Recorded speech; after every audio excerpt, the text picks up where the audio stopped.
Aka. Good evening. Today I'm going to give you a silly history of the world. When the world began, it was populated by dinosaurs who were big and bit people. Only there weren't any people about to bite then, so the dinosaurs bit each other and ate each other up, and that's how there aren't any now. Later, there was the Stone Age, when everything was made of stone because man, who had appeared by this time, having got lost for a bit and missed the dinosaur era by a few million years, did not have the skills to refine metals, or even to brush his own teeth, come to think of it. But his knowledge grew swiftly, and so arrived the Bronze Age, which was much like the Stone Age, but everything needed a lot more polishing to keep it shiny. It was in this way that housekeeping was invented, and that was just as well because the Iron Age was coming up fast and iron rusts, which means a lot more maintenance. Then came the Romans, and the toughest Roman was Julius Caesar, who liked to build straight roads and have a bath afterwards. He was the emperor of Rome and invented the pizza because he was Italian, and also because it was a neat way to feed the Roman legions who were marching all across the world and building the Roman Empire. They did this by sticking their swords into people and talking very fast while waving their hands about. They also weren't very good at driving their chariots and never obeyed traffic lights, an attribute which Italians have to this very day. After the Romans came the Dark Ages, and these were because someone forgot to pay the electricity bill, so all the power was cut off. It was a time of misery and famine, and those who died of the Black Plague were the lucky ones because then they wouldn't have to eat moldy old turnips. Everyone had a hideous disease because there weren't any doctors, only old witches who'd rub nettles on your face to get rid of your boils. Then came the Renaissance, which is hard to say, and even harder to spell, but what it basically meant was that it was a new beginning. Knowledge flourished because it had been allowed to wither during the Dark Ages, but now all the ancient wisdom was rediscovered and put to good use, like mending drains to get rid of the sewage, which was very smelly. Round about this time Columbus invented America, though he was looking for India, which was in the opposite direction. But Columbus had forgotten to bring a map as he was very forgetful, but he had brought a coloring and book to keep the crew amused during the long voyage. When he landed in America he was astounded, as it wasn't like India at all, not even a little bit, but he still called the native people Red Indians, just to confuse people and to give cowboys somebody to shoot at. After Columbus came Sir Walter Raleigh, who introduced tobacco and potatoes to Europe, having found them lying about in Florida. This does not explain why chips are called French fries in America. Millions of people from around the world flocked to America, which they called the New World, even though it wasn't really new, just a bit of the old world that nobody had bothered with before. It was also described as the land of opportunity, and there certainly were more opportunities to get killed in a drive-by shooting, get caught up in a gangland war, get savaged by a grizzly bear, and even get elected president. This era also saw the rise of the British Empire, on which the sun never set, mainly because nobody would trust the British in the dark. It was the largest empire the world had ever seen, stretching all the way from here to there. The undisputed jewel in the imperial crown was India, and it's lucky the British didn't have Columbus doing the driving. What with his wonky navigational skills, they might have ended up in Peru. But the British Empire wasn't like the ones that had gone before it. It wasn't despotic and just out to rob people of everything they had. No, it was all about benevolence and building railways, which the Romans never ever did. All they could manage was a few poxy roads, and not even motorways at that. Meanwhile, over in the United States, the Civil War had erupted.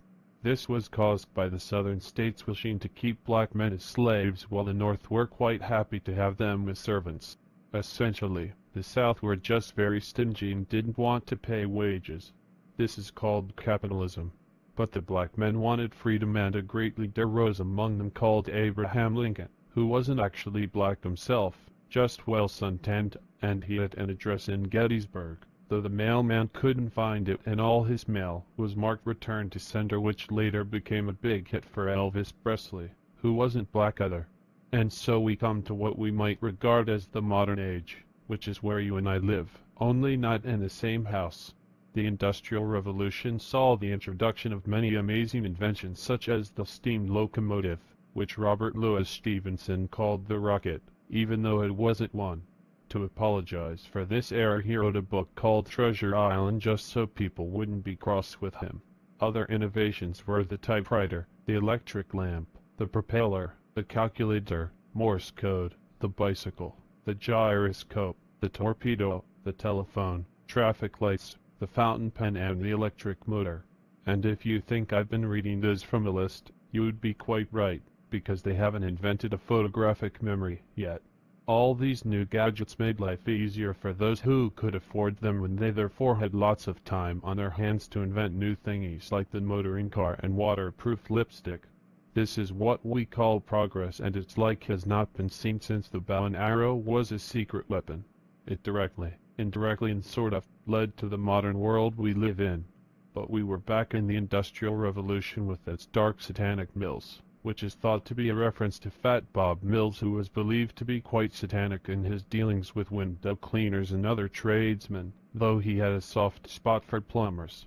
The Industrial Revolution turned many entrepreneurs into millionaires, and this stretched into the 20th century when such as Henry Ford introduced a production line into his car plants, further boosting his profits while reducing the workforce required for production. The beginnings of the 20th century also saw rumblings in Europe, but nobody bothered as there were always rumblings in Europe. The French hated the Italians, the Germans hated the Spanish, the Dutch hated the Swiss, and everybody hated the English. It was Germany that was the major problem. It had only relatively recently become a unified state, but sitting in the center of Europe, with raw resources, a growing population and a well-educated and skillful workforce, it felt the need to throw its weight about. But because they were new to the game, they discovered that most of the world had been gobbled up by their neighbors' empires, leaving not much for the Germans to exploit. Well, this got them very annoyed, as all they ended up with was a few of the grottier bits of Africa, and, naturally, they wanted to start a war. They were Germans after all, so they challenged the whole world to a scrap, called the Great War, though it wasn't that great for those actually involved, and, inevitably, got a hiding.